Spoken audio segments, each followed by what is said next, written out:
یہ دل میرا، تحریر فرحت اشتیاق، قسط نمبر 34۔ یہاں کے جنگلات دنیا بھر میں مشہور ہیں۔ یہاں پیدا ہونے والی لکڑی بہت قیمتی مانی جاتی ہے۔ کچھ ایکسٹنٹ نایاب پرندے اور جانور بھی ان جنگلات میں پائے جاتے ہیں۔ وہ گاڑی چلاتے ہوئے سامنے راستوں پر نظر رکھے اپنے برابر بیٹھی نورالعین سے بولا۔ وہ اس کی باتیں بے دھیانی سے سن رہی تھی۔ وہ ان پہاڑی راستوں کو کھوئی کھوئی نظروں سے دیکھ رہی تھی۔ وہ بار بار یہی سوچے جا رہی تھی کہ اس سے یہ جگہیں اتنی مانوس اور دیکھی دیکھی سی کیوں لگ رہی تھیں۔ بازار تھوڑا دور ہے، گاڑی میں آدھا گھنٹہ لگ جاتا ہے پہنچنے میں، مگر میرا دوست بتا رہا تھا وہاں ضرورت کی سب چیزیں مل جاتی ہیں۔ امان نے ایک نظر اسے دیکھا۔ ہم ساری گروسری وہاں سے کر لیں گے تاکہ میں اپنی مسز کو مزے مزے سے کھانے پکا کے کھلا سکوں۔ وہ مسکرا کے بولا، یہ کیا زندگی، اتنی چپ کیوں ہو؟ میری کسی بات کا کوئی جواب ہی نہیں دے رہی۔ اس نے پیار بھرے انداز میں شکوہ کیا۔ آئی ایم سوری مان۔ نورالعین نے چونک کر اسے دیکھا۔ بس وہ یہ راستے، پلیز مجھ پہ ہنسنا نہیں، مجھے پاگل بھی نہ سمجھنا، مگر یہ راستے، یہ سب جگہیں پتہ نہیں ایسی دیکھی دیکھی سی کیوں لگ رہی ہیں، جیسے کبھی میں ان راستوں سے پہلے گزر چکی ہوں۔ میں نے یہ جنگل، وہ شرمندہ سی بول رہی تھی کہ اچانک ہی اسے ٹرین کی آواز آئی۔ اسے کہیں بہت دور سے ٹرین کی آواز سنائی دے رہی تھی۔ ٹرین کی آواز؟ امان، تم نے ٹرین کی آواز سنی؟ اس نے یکدم امان کا ہاتھ تھاما۔ نہیں تو، وہ سنجیدہ چہرے سے بولا۔ اس نے ٹرین کی آواز سن لی تھی، مگر وہ جان بوجھ کر اسے جھٹلا رہا تھا۔ غور سے سنو۔ وہ امان کے بازو کو مضبوطی سے جکڑے اصرار سے بولی۔ مجھے تو کوئی آواز نہیں آئی۔ اس نے نفی میں گردن ہلائی۔ ابھی ابھی ٹرین کی آواز آئی تھی مان۔ فرسٹریٹڈ سی ہو کر وہ یقین دلانے والے انداز میں بولی۔ تمہارے کان بجے ہوں گے، مجھے تو کسی ٹرین کی کیا، کسی سائیکل تک کی کوئی آواز نہیں آئی۔ اس کا مذاق اڑانے والے انداز میں وہ بولا۔ نورالعین شرمندہ ہو کے چپ ہو گئی۔ مجھے لگتا ہے یہاں آ کے تمہیں خود بخود بہت کچھ نظر آنے لگا ہے اور بہت کچھ سنائی دینے لگا ہے۔ وہ ہنس کے بولا۔ وہ جان بوجھ کر نورالعین کے ساتھ یہ کھیل رہا تھا، اس کی ذہنی نفسیاتی الجھنوں کو بڑھا رہا تھا۔ میر فاروق کی شہزادی کو ذہنی اذیت دی، مطلب میر فاروق کو اذیت دی۔ اسے مزہ آ رہا تھا اسے الجھا ہوا، مضطرب اور بے چین دیکھ کر۔ وہ سہمی سی، خوفزدہ سی، اس کے دل کو بڑا اطمینان دے رہی تھی۔ بڑی راتیں اس نے بھی ڈرتے ہوئے کاٹی تھی، چند راتیں تو یہ شہزادی بھی خوف میں کاٹے نا۔ اس کے اتنے پر یقین انداز میں کہنے پر نورالعین کو بھی یہی لگا کہ شاید واقعی اس کے کان ہی بجے تھے، اور شاید وہ واقعی یہاں آ کے خود بخود ہی آوازیں سننے لگی ہے۔ وہ کس سیانی سی ہو گئی۔ چکن، بیف اور مٹن ہو گیا، فروٹس اور سبزیاں بھی لے لیں، اب ذرا چینی پتی اور چاول وغیرہ بھی لے لیں۔ اس نے اپنے ہاتھ میں پکڑے تھیلوں کی طرف اشارہ کیا۔ وہ اس وقت اس پہاڑی علاقے کے ایک بازار میں موجود تھے۔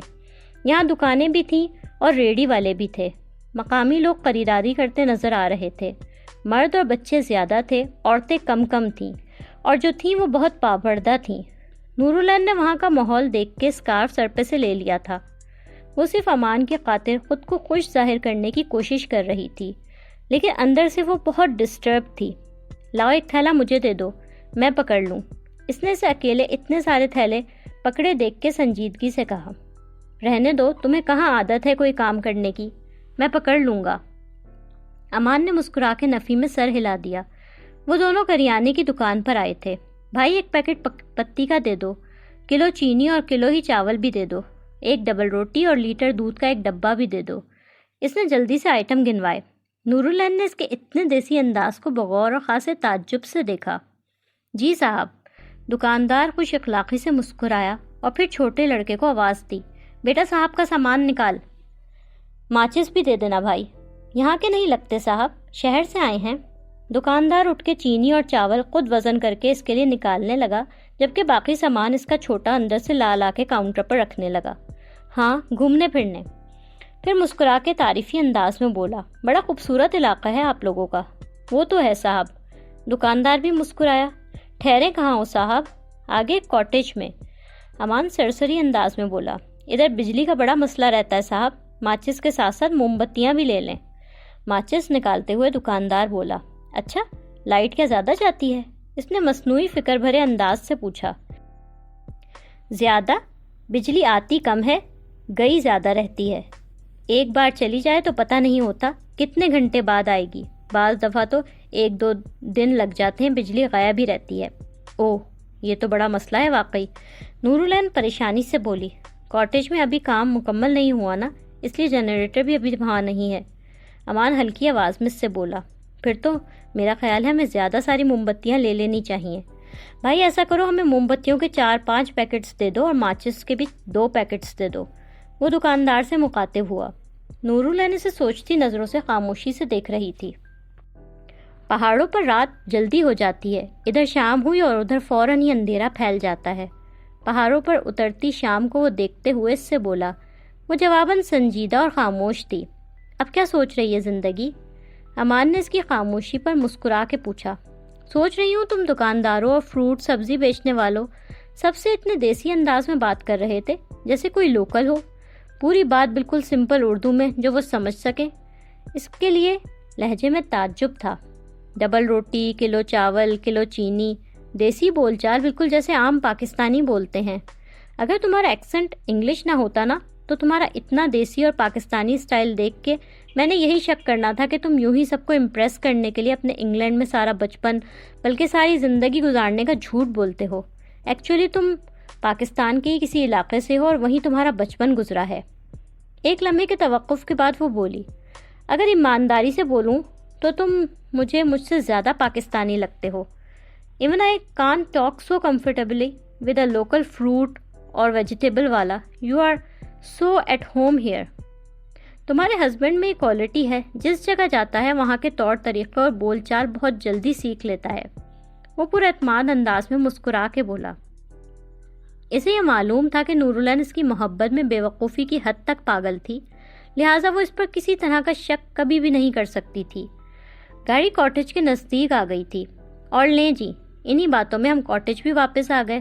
وہ گاڑی کاٹیج کے باہر لا کر اس سے مسکرا کے بولا۔ اس نے چوک کے سامنے دیکھا۔ امان گاڑی سے اتر کے پچھلی سیٹ سے تھیلے نکالنے لگا۔ نورالعین گاڑی سے اتری۔ وہ عادتاً اپنی طرف کا دروازہ بند کرنا بھول گئی۔ امان گاڑی سے سامان نکال چکا تھا۔ اس نے تھیلے ہاتھوں میں سنبھال کر بمشکل ایک ہاتھ کی کوہنی سے نورالعین کی طرف کا دروازہ بند کیا۔ لکڑی کی بار کے قریب پہنچ کر نورالعین نے پلٹ کر دیکھا۔ اسے دروازہ بند کرتے دیکھ کر اسے اپنی حرکت پر شرمندگی ہوئی۔ او آئی ایم سوری۔ کوئی بات نہیں، یہ نخرے میری بیگم پر اچھے لگتے ہیں۔ اس کا چھیڑنے والا انداز تھا۔ نخرے نہیں کرتی، میں بھول جاتی ہوں۔ وہ جھیپ سی گئی۔ پھر جھیپ مٹانے کے لیے اس نے امان کے ہاتھ سے ایک تھیلا لینے کی کوشش کی۔ اٹس اوکے، یہ میں پکڑ لوں گا۔ تم میری جیکٹ کی پاکٹ سے کاٹیج کی چابیاں نکالو، دروازہ کھولو پلیز۔ اچھا۔ سر ہلاتے وہ چابی اس کی جیب سے نکالنے لگی۔ شام 7:30 بجے کا وقت تھا، مگر باہر اندھیرا پھیل گیا تھا۔ وہ کچن میں کاؤنٹر کے سامنے کھڑا مہارت سے تیز سبزیاں کاٹ رہا تھا۔ بڑی دیر لگا دی نہانے میں؟ اس نے کچن میں داخل ہوتی نورالعین کو دیکھ کے پوچھا۔ نہانے میں نہیں، اپنے موبائل ڈھونڈنے میں، وہ سنجیدگی سے بولی۔ ایک نظر اسے دیکھنے کے بعد وہ دوبارہ مصروف سے انداز میں سبزیاں کاٹنے لگا۔ کیا مطلب؟ یہ مت کہنا تم موبائل پھر بھول آئی ہو گھر پہ۔ اس نے چونکنے کی اداکاری کی۔ پتہ نہیں مجھے کیا ہونے لگا ہے، چیزیں رکھ رکھ کے بھولنے لگی ہوں۔ شاید تم ٹھیک کہہ رہے ہو، مجھے واقعی بادام کھانے شروع کر دینے چاہیے۔ اس نے شرمندگی سے گردن ہاں میں ہلائی۔ اس کی سادگی اور معصومیت پر امان کی آنکھوں میں استہزائیہ مسکراہٹ ابھری۔ لے کے اپنا موبائل گھر پہ بھول آئی، اب بابا جان کال کریں گے تو پریشان ہوں گے۔ وہ فکر اور شرمندگی سے بولی۔ ٹینشن نہ لو سوئٹ ہارٹ، میرا فون تو ہے نا، انکل اس پر کال کر سکتے ہیں، اور تمہیں بھی جس کو فون کرنا ہو اس پر سے کر لینا۔ بس شرط یہ ہے کہ سگنلز آ رہے ہوں۔ کیا مطلب؟ وہ اس کی بات پر چونکی۔ یہاں موبائل نیٹ ورک سگنلز کا پرابلم رہتا ہے، کبھی سگنلز آتے ہیں کبھی نہیں، اور کبھی اتنے ویک ہوتے ہیں کہ فون پر اگلے بندے کو آپ کی آواز ہی نہیں آتی۔ اس نے افسوس بھری شکل بنائی۔ اوہ، پھر تو بہت مسئلہ ہو جائے گا مان۔ وہ مزید فکر مندی سے بولی۔ کوئی مسئلہ نہیں ہوگا، انکل کے علاوہ اور تم نے کس سے بات کرنی ہے یہاں سے؟ اور انکل خود پیرس میں ہیں، اپنے پروفیشنل کاموں میں مصروف ہوں گے، لہٰذا انہیں زیادہ کالز کر کے ڈسٹرب کرنے کی ضرورت نہیں ہے۔ باقی جس سے تم ہر وقت بات کرنا چاہتی ہو وہ تو تمہارے ساتھ ہے۔ مسکرا کے کہتے ہوئے اس نے سبزیاں کاٹتے کاٹتے درمیان میں رک کر پین میں چمچ چلایا، پھر اس میں پکتے سالن کو چمچ سے چکھا۔ کھانا تیار ہے میڈم، آپ پلیٹس لگائیں گی؟ اس نے مسکرا کے سوالیہ نظروں سے پوچھا۔ اس کے احساس دلانے پر نورالعین کو شرمندگی نے آ گھیرا۔ ہاں، وہ تیزی سے کاؤنٹر کی جانب بڑھی۔ ویسے تم اکیلے کوکنگ کرتے ہو تو مجھے شرمندگی ہوتی ہے، میں تمہاری کوئی مدد تک نہیں کرتی۔ پلیٹس اور گلاس میز پر رکھتے ہوئے وہ شرمندگی سے بولی۔ شرمندہ ہونے سے بہتر ہے اگلی بار سے تم میری مدد کروایا کرنا۔ وہ کٹی ہوئی سبزیاں پیالے میں نکالتے ہوئے ہنس کے بولا۔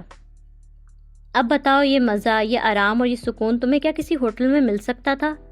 ہم ایک دوسرے کے ساتھ کتنے آرام سے اس ڈنر کو انجوائے کر رہے ہیں، ہماری پرائیویسی میں کوئی دخل اندازی نہیں کر رہا۔ کھانا کھاتے ہوئے اس نے مسکرا کے پوچھا۔ وہ دونوں کچن میں بنے بینچ پر ہی بیٹھ کر کھانا کھا رہے تھے۔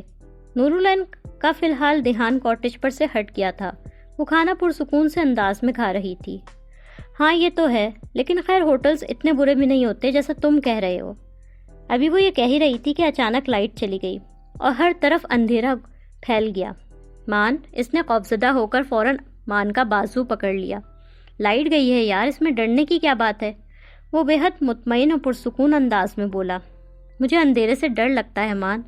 وہ اندھیرے کو سہمی سہمی نظروں سے دیکھتے ہوئے بولی۔ کچھ نہیں ہوا، ریلیکس۔ امان نے اس کا ہاتھ اپنے بازو پر سے نرمی سے ہٹاتے ہوئے اپنے موبائل کی لائٹ آن کی اور بینچ سے اٹھا۔ تم جا کہاں رہے ہو؟ اسے اٹھتا دیکھ کر وہ خوفزدہ ہو کے بولی۔ کینڈلز لانے، اس نے اطمینان دلانے والے انداز میں اس کا ہاتھ تھپ تھپایا۔ وہ اپنی جگہ پر خوف کے مارے جمی بیٹھی تھی۔ امان ایک لمحے بعد ہی خوبصورت کینڈل اسٹینڈ میں لگی 2 بڑی بڑی موم بتیاں ہاتھ میں پکڑے وہاں آیا۔ موم بتیوں کے وہاں آنے سے کچن میں خوبصورت سی گولڈن روشنی پھیل گئی اور اندھیرا چھٹ گیا۔ اس نے کینڈل اسٹینڈ میز پر رکھا۔ کیا ہوا بھائی، تم نے کھانا کیوں چھوڑ دیا؟ اسے کھانے سے ہاتھ روک کے دیکھ کر اس نے پیار سے پوچھا۔ اتنا ڈر لگ رہا ہے لائٹ جانے سے، مجھ سے اب کوئی کھانا نہیں کھایا جائے گا۔ وہ ساری جگہ کو سہمی خوفزدہ نظروں سے دیکھتے ہوئے بولی۔ دنیا کی موسٹ ان رومانٹک لڑکی کا ٹائٹل تمہیں ملنا چاہیے۔ اس خوبصورت جگہ پر ایسے کینڈل لائٹ ڈنر کے لڑکیاں خواب دیکھتی ہیں۔ اس کے برابر بیٹھتے ہوئے وہ شرارت سے بولا۔ نورالعین نے جواباً اسے گھورا۔ پاگل ہی ہوتی ہوں گی وہ، جو ایسی ویران جگہ پر بالکل اکیلے آ کے رہنے کے خواب دیکھتی ہوں گی، وہ خاصے جلے کل سے انداز میں بولی۔ اس کے چڑچڑے انداز پر وہ ہنس پڑا۔ امان سچ میں نا، ہم کل کسی ہوٹل میں روم نہ لے لیں؟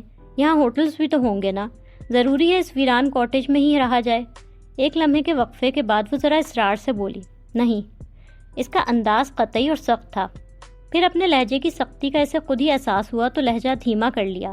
ہم یہیں رہیں گے، مجھے یہی جگہ پسند ہے، لیکن یہ ہم دونوں کا ہنی مون ہے، پسند بھی ہم دونوں کی ہی چلنی چاہیے۔ اس کے اتنے صاف گو اور 2 ٹوک انکار پر وہ قدرے ناراضگی سے بولی۔ ہاں، لیکن میں تو لاڈلا بھی ہوں، اور لاڈلے کی تو ساری باتیں اور سب ضدیں مانی جاتی ہیں۔ وہ جواباً مسکرا کے بالکل اسی کے انداز میں بولا۔ نورالعین نے سے گھورا۔ اس کا دھیان ہٹانے کی خاطر امان نے مسکراتے ہوئے کانٹے کی مدد سے چکن کا ایک نوالا اس کی جانب بڑھایا۔ کاٹیج اندھیرے میں ڈوبا ہوا تھا، صرف ان کے کمرے کی کھڑکیوں سے موم بتیوں کی ہلکی سی سنہری روشنی باہر نظر آ رہی تھی۔ کمرے میں کینڈل اسٹینڈ میں لگی 2 موم بتیاں جل رہی تھیں۔ وہ دونوں کمفرٹر اوڑھے سونے کے لیے لیٹے ہوئے تھے۔ امان سو چکا تھا لیکن اسے نیند نہیں آ رہی تھی۔ اسے یہاں پر خوف سا محسوس ہو رہا تھا۔ بے خیالی میں اس کی نظر دیوار پر لگے اسکیچ پر پڑی۔ اسے اس وقت اس اسکیچ سے دن کی بنسبت زیادہ ڈر لگا۔ باہر شاید ہوا کا شور ہوا یا پھر کچھ پتوں کی سرسراہٹ تھی جس کی آوازیں اس کے کانوں میں آئی تھیں اور وہ مزید خوفزدہ ہوئی۔ مان، اس نے بے ساختہ امان کو ہلایا۔ ہاں، آنکھیں بند کیے وہ نیند بھری آواز میں بولا۔ یہ کیسی آواز آ رہی ہے باہر؟ اس سے سہمی آواز میں پوچھا۔ کوئی آواز نہیں ہے، سو جاؤ، وہ لاپرواہی سے بولا، آنکھیں ابھی بھی نہیں کھولی۔ لیکن مجھے آواز آ رہی ہے امان، مجھے ڈر لگ رہا ہے۔ اس نے امان کا ہاتھ جکڑ کے پکڑا۔ امان نے آنکھیں کھول کے اسے دیکھا۔ کچھ نہیں ہے، وہ اسی لاپرواہی سے بولا۔ تم نے آواز نہیں سنی؟ مجھے ابھی ابھی آواز آئی تھی۔ اس کی خوفزدہ نظریں کبھی کمرے کی کھڑکی پر جا رہی تھیں اور کبھی دروازے پر۔ اسے لگ رہا تھا باہر کوئی کھڑا تھا۔ برفانی چیتا ہوگا، یہاں بہت ہوتے ہیں، یا پھر کوئی سیریل کلر جو ہمارے کاٹیج میں گھس آیا ہو، وہ سنجیدہ چہرے کے ساتھ بولا۔ نورالعین یہ بات سن کر بری طرح ڈر گئی۔ پاگل، وہ اسے ڈرتا دیکھ کر بے ساختہ ہنس پڑا۔ نورالعین نے خوف اور ناراضگی سے اسے گھورا۔ میں تمہارے پاس ہوں، میرے ہوتے ہوئے ڈر رہی ہو؟ میں تمہیں کوئی نقصان نہیں پہنچنے دے سکتا۔ اس نے پیار اور نرمی سے اس سے پوچھا۔ سو جاؤ آرام سے، کچھ نہیں ہے باہر۔ وہ اس کا ہاتھ تھام کے بولا۔ لیکن مان، مجھے یہاں پر بہت ڈر لگ رہا ہے، تم میری بات کیوں نہیں سمجھ رہے؟ اس کی نظریں بار بار کھڑکی اور دروازے پر جا رہی تھیں۔ وہ ذرا ادھر کھڑکی کی طرف دیکھو، چاند کی کیسی پیاری روشنی پھیلی ہوئی ہے، چاندنی رات ہے، ایسی پرسکون خاموشی ہے۔ سکون مجھے مدتوں بعد اس جگہ پر آ کر ملا ہے، مزہ اتنا آ رہا ہے اور تم میرا سارا مزہ خراب کر رہی ہو۔ مجھے تو اس جگہ کے رومانس کو انجوائے کر لینے دو۔ امان نے کمرے کی کھڑکی کی طرف اشارہ کیا جس پر اس وقت پردے ہٹے ہوئے تھے۔ کھڑکی کے بند شیشے سے چاند کی روشنی نظر آ رہی تھی۔ تمہیں کو یہ جگہ رومانٹک لگ رہی ہوگی، مجھے تو یہاں ڈھونڈنے سے بھی کوئی رومانس نظر نہیں آ رہا۔ اس کے بار بار رومانٹک کہنے پر وہ چڑ گئی تھی۔ رومانٹک سے زیادہ یہ جگہ آسیب زدہ لگ رہی ہے، ہارر موویز شوٹ ہونی چاہیے یہاں پر۔ وہ بہت جل کلس کر بولی۔ اس کے جلے انداز پر وہ ہنس پڑا۔ کل صبح یہ اسکیچ بھی یہاں سے اتارنا، مجھے تو اس سے بھی ڈر لگ رہا ہے، خدا جانے کون لوگ ہیں، ایسا لگ رہا ہے تصویر میں بھی کہ مجھے ہی گھور رہے ہیں۔ وہ پوری کوشش کر رہی تھی کہ سامنے لگے اسکیچ پہ اس کی نظر نہ پڑے۔ مجھے بس اب یہ ڈر ہے کہ تم کہیں یہ نہ کہہ دو کہ تمہیں مجھ سے بھی ڈر لگ رہا ہے، باقی تو تمہیں ایک ایک کر کے یہاں کی ہر چیز سے ڈر لگ رہا ہے، وہ ہنستے ہوئے بولا۔ اس کی ہنسی اور بات نظر انداز کر کے وہ منہ ہی منہ میں کچھ پڑھنے لگی۔ اب کیا بڑبڑا رہی ہو؟ امان نے اسے دیکھ کے تعجب سے پوچھا۔ اس نے جواب نہیں دیا۔ پڑھنے کے بعد اس نے امان کے اوپر پھونک ماری۔ آیت الکرسی پڑھ رہی تھی۔ بوا جی کہتی ہیں آیت الکرسی سب بلاؤں اور ہر نقصان سے بچا لیتی ہے، دشمن سے حفاظت کرتی ہے۔ وہ سادگی اور معصومیت سے بولی۔ وہ بالکل چپ کا چپ ہی رہ گیا۔ وہ لڑکی اس سے کتنی شدید محبت کرتی تھی، وہ اپنی حفاظت سے زیادہ اس کی حفاظت کے لیے فکر مند تھی۔ اس نے بدستور اس کا ہاتھ مضبوطی سے تھام رکھا تھا۔ اس نے آنکھیں بند کر لی۔ سکون سے سو جاؤ، میں تمہارے پاس ہوں نا، میرے ہوتے ہوئے تمہیں کسی بھی چیز سے ڈرنے کی کوئی ضرورت نہیں ہے۔ وہ اسے بغور دیکھ رہا تھا۔ وہ پیار اور نرمی سے اپنے ایک ہاتھ سے اس کے سر اور بالوں کو سہلانے لگا، جیسے کسی خوفزدہ بچے کا ڈر دور کرنے کے لیے اس کے سر پر ہاتھ رکھا جاتا ہے۔ اس طرح اس نے نورالعین کے سر پر اپنا ہاتھ رکھا ہوا تھا۔ لمحے بھر کے لیے اس کے دل میں شرمندہ سا خیال جاگا کہ وہ اس سے کتنی سچی محبت کرتی ہے اور میں بدلے میں اس کے ساتھ کیا کر رہا ہوں۔ صبح صبح کا خوشگوار وقت تھا، باہر دھوپ نہیں نکلی تھی۔ وہ دونوں لاؤنج میں صوفے پر ساتھ بیٹھے ناشتہ کر رہے تھے۔ امان نے جیکٹ پہن رکھی تھی، نورالعین نے پیروں میں موزے پہنے ہوئے تھے اور سویٹر کے اوپر گرم شال لپیٹی ہوئی تھی۔ وہ بے تکلفی سے پاؤں صوفے پر رکھے بیٹھی تھی۔ کل کی نسبت آج سردی زیادہ تھی، لگتا ہے سردی بڑھے گی۔ موسم کل سے زیادہ ٹھنڈا لگ رہا ہے، شاید آج ہیٹنگ کی ضرورت پڑ جائے۔ سردی کی شدت کو محسوس کرتے ہوئے اس نے بولا، میں ناشتے کے بعد باہر سے لکڑیاں کاٹ کے لاتا ہوں، یہاں تو یہ پرانے زمانے والا آتش دان ہے نا، لکڑیاں چاہیے ہوں گی۔ اس کی بات پر نورالعین نے چڑھ کر اس کو دیکھا۔ اس جگہ کی برائی کرتے کرتے اس نے خود کو بمشکل روکا۔ تمہیں رات پھر نیند تو اچھی آئی نا؟ میں تو بعد میں جب بھی جاگا تم سوئی ہوئی نظر آئیں۔ امان نے چائے کی سپ لیتے ہوئے اس سے پوچھا۔ ہاں میں سو گئی تھی، وہ سنجیدگی سے بولی۔ کتنا اچھا لگ رہا ہے نا یہاں پر کتنا سکون ہے، بس ہم دونوں ہیں اور کوئی نہیں، نہ کوئی ڈسٹربنس، نہ پریشان کرنے والی ہر وقت بجتی فون کی گھنٹیاں۔ کتنی پرسکون زندگی ہے نا یہاں کی۔ وہ لکڑیاں کاٹ کے لانے والی بات پر اس کا چڑنا محسوس کیے بغیر مسکرا کے بولا، ہاں بہت پرسکون اور زبردست زندگی ہے، بس یہاں لائٹ اکثر کئی دن کے لیے چلی جاتی ہے اور یہاں جنریٹر بھی نہیں ہے، مگر تو کیا ہوا، ہمیں پرفیکٹ رومانٹک ماحول دینے کے لیے کینڈل لائٹس تو موجود ہے نا۔ یہاں گیس یا الیکٹرک ہیٹر بھی نہیں ہے اور ہم اچانک اتنے غریب ہو گئے کہ ایک نیا ہیٹر خرید بھی نہیں سکتے۔ ویسے بھی بازار یہاں سے کافی دور ہے، اس لیے مجبوراً ہمیں لکڑہارا بننا پڑے گا، لکڑیاں خود کاٹ کے لانی پڑیں گی اور ہیٹنگ کے لیے لکڑیاں ہی جلانی پڑیں گی، لیکن اس سب کے باوجود ہم پھر بھی یہیں رہیں گے اور اسی پرسکون اور رومانٹک جگہ پر ہی سارا ٹائم اسپینڈ کریں گے۔ وہ اس بات خود کو طنز کرنے سے روک نہیں پائی تھی۔ امان بے ساختہ قہقہہ لگا کے ہنسا، واقعی بڑی ناشکری اور ان رومانٹک لڑکی ہو۔ اس کی ناک کو ہلے سے کھینچتے ہوئے وہ مسکرا کے بولا، کر لو طنز، دل بھر کے کر لو، کبھی بڑھاپے میں یہاں گزرے دن کو اور ان سارے لمحوں کو شدت سے یاد کرو گی۔ تم یہ ناشتے کے برتن کچن میں رکھ دینا، میں لکڑیاں کاٹ کے لاتا ہوں۔ چائے کا کپ میز پر رکھتے ہوئے وہ اٹھ کھڑا ہوا۔ جا کہاں رہے ہو؟ نورالعین نے صوفے پر بیٹھے بیٹھے پوچھا۔ اس کے کہیں جانے اور یہاں اکیلے رہ جانے کے خیال سے وہ ڈسٹرب ہوئی۔ یہیں سامنے ہی ہوں، کاٹیج سے باہر، فکر مت کرو کہیں دور نہیں جا رہا۔ وہ اس سے بولتا آگے بڑھ کے اسٹور روم میں چلا گیا۔ وہ ناشتے کے برتن سمیٹ کے ٹرے میں رکھنے لگی۔ کچھ ہی سیکنڈز میں وہ اسٹور روم سے واپس آیا تو اس کے ہاتھ میں ایک مضبوط سی کلہاڑی تھی۔ نورالعین نے چائے کے کپ ٹرے میں رکھتے رکھتے سے چونک کے دیکھا۔ تمہیں کیسے پتا تھا کلہاڑی اسٹور روم میں تھی؟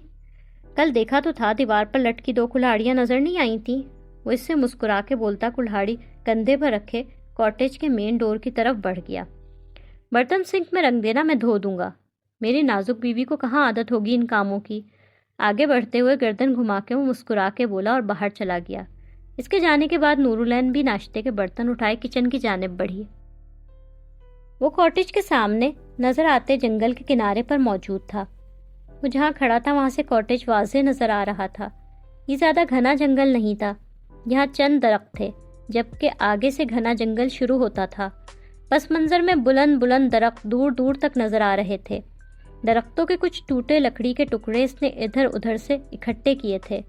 وہ ایک کٹے ہوئے درخت کے سٹیم کے اوپر رکھ کے لکڑی کے ان بڑے بڑے اور موٹے ٹکڑوں کو آتش دان میں ڈالنے کے قابل سائز کا بنا رہا تھا۔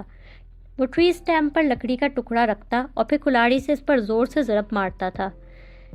یہ معمولی فارسٹ آفیسر، میر فاروق زماں کے مقابلے پر چند ہزار روپے کمانے والا ایک عام سا سرکاری ملازم، اس کے کانوں میں میر فاروق کی آواز ابھری۔ ایسے 2 کوڑی کے آدمی سے میں بات کرنا بھی پسند نہیں کروں۔ میر فاروق کا لہجہ اس کے کانوں میں گونجا۔ شدید اشتعال میں آ کے اس نے اس پر تابڑتوڑ پوری قوت سے کئی ضربیں لگائیں، اتنی قوت اور طاقت سے کہ وہ سخت سردی میں بھی پسینے سے شرابور ہو گیا۔ وہ کچن میں کھڑی ناشتے کے برتن دھو رہی تھی۔ اس کا کام کرنے کا انداز اناڑیوں جیسا تھا۔ گلاس دھوتے دھوتے اسے کچن کے باہر بیک یارڈ میں کھلنے والے دروازے کے باہر کوئی کھٹکا سا محسوس ہوا۔ پہلے اس نے دھیان نہیں دیا، مگر چونکہ وہ اس جگہ سے ڈری ہوئی تھی اس لیے اس نے نل بند کیا تاکہ اگر کوئی آواز آئی تھی تو وہ اسے واضح طور پر سن سکے۔ پانی کی آواز بند ہوئی تو مکمل خاموشی ہو گئی۔ باہر سے کوئی آواز نہیں آ رہی تھی۔ شاید ہوا کے شور سے باہر کچھ گرا تھا، مگر پھر بھی اسے کچھ وہم سا ہوا تھا۔ ایک پل اس نے ڈر کے ہچکچا کے سوچا، پھر وہ خود بخود ہی اس دروازے کی طرف بڑھی۔ دروازے کی کنڈی اندر سے بند تھی۔ اس نے کنڈی کھولی، لکڑی کا دروازہ ہچکچاتے ہوئے کھولا اور دل میں قدرے ڈر محسوس کرتے ہوئے اس نے قدم باہر رکھا۔ دروازے میں سپرنگ تھا۔ وہ دروازہ کھول کے باہر نکلی تو وہ پیچھے سے خود بخود ہی بند ہو گیا۔ اس نے باہر بیک یارڈ میں قدم رکھا۔ یہ کافی بڑی جگہ تھی۔ یہاں ابھی کوئی مرمت اور صفائی کا کام نہیں ہوا تھا۔ وہ جگہ سالوں سے اسی طرح ویران بغیر دیکھ بھال کے پڑی تھی۔ سب کچھ ابتر حالت میں تھا۔ گھاس اوپر تک اگی ہوئی تھی، جھاڑ جھنجھاڑ، کانٹے، جنگلی پودوں کی بھرمار تھی۔ یہ جگہ بے حد سنسان، ویران اور دن کے وقت بھی بڑی خوفزدہ کر لینے والی تھی۔ اونچے اونچے تناور درخت تھے، کسی پرندے کے بولنے کی آواز آ رہی تھی، مگر اس ہولناک ویرانے میں وہ آواز بھی خوفزدہ ہی کر رہی تھی۔ وہ جیسے ہی آگے بڑھی اس کے کانوں میں یکدم ہی آواز گونجی، اینا کہاں جا رہی ہو؟ اسے آواز ایسے آئی جیسے اس کو کسی نے پیچھے سے آواز دی۔ اسے ایسا لگا اس کے پیچھے موجود کچن کا وہ پچھلی طرف کا دروازہ خود بخود ہی کھلا۔ وہ چونک کے مڑی۔ دروازہ ویسے کا ویسا ہی بند تھا، وہاں پر کوئی بھی نہیں تھا۔ اس کی آنکھوں میں خوف ابھرا۔ اسے کچھ سمجھ نہیں آ رہا تھا۔ وہ آگے بڑھنے سے ڈر بھی رہی تھی اور خود کو آگے جانے سے روک بھی نہیں پا رہی تھی۔ اینا، باہر جانے کو منع کیا ہے نا؟ اینا، باہر بارش ہو رہی ہے۔ اینا، اپنی ماما کی بات سنو بیٹا۔ مانی، تم اینا کو واپس لے آؤ، وہ بھیگ جائے گی۔ اینا، تمہاری ماما تمہیں بلا رہی ہیں۔ اینا، آنٹی، اینا جھولے پر بیٹھ گئی ہے۔ اینا، تم گر جاؤ گی۔ مانی، اینا کو روکو، یہ گر جائے گی۔ اینا، اسٹاپ اٹ اینا، تمہیں چوٹ لگ جائے گی۔ پے در پہ مختلف آوازیں اس کے ارد گرد گونجنے لگیں۔ وہ آگے بڑھی تو کچھ عجیب سا منظر اس کی آنکھوں کے سامنے آیا۔ بارش کے موسم میں کوئی بچی لکڑی کے تیز تیز چلتے جھولے پر بیٹھی پیر ہلا رہی تھی۔ اس نے فراک پہن رکھی تھی، اس کا چہرہ وہ یہاں سے نہیں دیکھ سکتی تھی۔ اینا، تم گر جاؤ گی۔ بچی نے دونوں ہاتھوں سے جھولے کی زنجیروں کو پکڑ رکھا تھا۔ نورالعین نے سہمی نظروں سے ارد گرد دیکھا۔ وہ جہاں کھڑی تھی وہاں کوئی بارش نہیں تھی۔ تم میری بات نہیں سن رہی ہو نا اینا؟ اینا، وہ بچی نہ ماں کی بات سن رہی تھی نہ بوا کی۔ وہ مسلسل کھلکھلا رہی تھی۔ اچانک تیز تیز جھولا جھولتی وہ جھولے پر سے گر گئی۔ اینا، اینا گر گئی۔ وہ بچی چوٹ لگنے پر زور سے رونے لگی۔ اس کا تو بہت خون بہہ رہا ہے۔ ساتھ ہی سب نے گھبرا کر چلانے کی آوازیں ارد گرد گونجی۔ آنٹی، اینا کا خون نکل رہا ہے۔ منظر ہوا میں تحلیل ہوا۔ اس نے گھبرا کے ادھر ادھر دیکھا، وہاں کچھ بھی نہیں تھا، نہ وہ بچی، نہ بارش، پھر وہ سہمی ہوئی سی اس جگہ سے آگے بڑھی۔ کچھ فاصلے پر ایک اونچے، مضبوط اور بہت پرانے درخت کے ساتھ بندھا لوہے کا جھولا نظر آیا، جس کی لوہے کی زنجیروں کو زنگ لگ چکا تھا۔ جھولا ایک طرف سے ٹیڑھا ہوا لٹک رہا تھا۔ اس پر بیٹھنے والی لکڑی بھی درمیان میں سے ٹوٹی ہوئی تھی اور اس پر پتے، جھاڑ، مٹی سب پڑا ہوا تھا۔ اس پر کیڑے مکوڑے چل رہے تھے۔ جھولا اپنا رنگ روپ سب کھو چکا تھا۔ وہ اس وقت اتنا خوفناک سا لگ رہا تھا کہ اسے دیکھ کے اس کے منہ سے زور سے چیخ نکلی۔ وہ کانوں پر ہاتھ رکھ کے زور زور سے چیخیں مارتی اندھا دھن وہاں سے بھاگی، جیسے کوئی بھوت، کوئی آسیب اس کے تعاقب میں تھا۔ اس کے چلانے کی آواز دور دور تک گونج رہی تھی۔ یکدم ہی وہ کسی سے ٹکرائی تھی۔ ایک پل کے لیے اسے یہی خوفناک احساس ہوا کہ وہ کسی بھوت یا کسی بدروح سے ٹکرائی تھی۔ وہ مزید زور سے چیخی، کیا ہوا اینا؟ امان نے اسے کندھوں سے تھاما۔ اینا، ہٹو، چھوڑو مجھے، چلاتے ہوئے نورالعین نے اس کا ہاتھ جھٹکا۔ کیا ہو گیا اینا؟ یہ میں ہوں، امان۔ امان نے اسے پھر سے تھاما۔ وہ خوف سے بدحواس تھی۔ دیکھو مجھے، یہ میں ہوں۔ امان نے اسے پیار سے پکارا۔ تمہیں کیا ہوا ہے؟ اس نے فکر سے پوچھا۔ نورالعین نے نظریں اٹھا کے اسے دیکھا۔ امان، امان، وہاں، وہاں، وہ خوف سے کانپتی آواز میں بولی۔ کیا ہوا وہاں؟ وہاں اس جگہ کچھ ہے، کوئی ہے۔ پیچھے مڑے بغیر صرف ہاتھ کے اشارے سے اس کو بتایا۔ وہاں کچھ بھی نہیں ہے نا، خود دیکھ لو، وہاں کچھ بھی نہیں ہے، آؤ میرے ساتھ۔ امان نے اسے نرمی سے تھاما اور ساتھ لیے کاٹیج کے زینے اور مین دروازے کے درمیان پیسج میں فکس بینچ پر لے آیا۔ یہاں بیٹھو آرام سے۔ اس نے پیار اور نرمی سے نورالعین کو اس بینچ پر بٹھایا۔ وہ ابھی بھی بری طرح ڈری ہوئی تھی۔ کیا ہو گیا تمہیں اینا؟ اس کا ہاتھ پیار سے تھامے وہ اس کے برابر بیٹھا۔ امان، وہ جھولا، وہ جھولا۔ بولتے بولتے وہ اسی خوف کے عالم میں رو پڑی۔ کیا ہوا اینا؟ کون سا جھولا؟ اس نے سنجیدگی سے اس کو دیکھا۔ امان، یہاں پر کچھ ہے، یہ جگہ آسیب زدہ ہے، میں تمہیں بتا رہی ہوں، جگہ آسیب زدہ ہے۔ وہ روتے ہوئے سہمی آواز میں بولی۔ پلیز یہاں سے چلو، پلیز۔ امان کے دونوں ہاتھوں کو جکڑ کر وہ کانپتی ہوئی بولی۔ تمہارا وہم ہے، کچھ نہیں ہے یہاں پہ۔ اس نے نفی میں گردن ہلائی۔ میں تم سے کہہ رہی ہوں نا یہاں پر کچھ ہے، میں اب یہاں نہیں رہوں گی۔ نورالعین نے اپنے لفظوں پر زور دیا۔ ہم اب یہاں نہیں رہیں گے مان، یہاں سے ابھی چلو، وہ روتے ہوئے بولی۔ Okay okay. امان نے اس کا ہاتھ تھاما۔ ریلیکس، خود کو پرسکون تو کر لو پہلے، گہری سانس لو۔ اس نے نورالعین کا سر اپنے شانے پر رکھا۔ گہری سانس لو، آنکھیں بند کر کے۔ اس نے نورالعین کو پرسکون کرنا چاہا، مگر وہ بدستور ڈری اور سہمی ہوئی تھی۔ اس کی آنکھیں خوف اور دہشت سے بھری تھیں۔ لائک، کامنٹس، شیئر کریں اور تازہ ترین اپڈیٹس کے لیے سبسکرائب کریں۔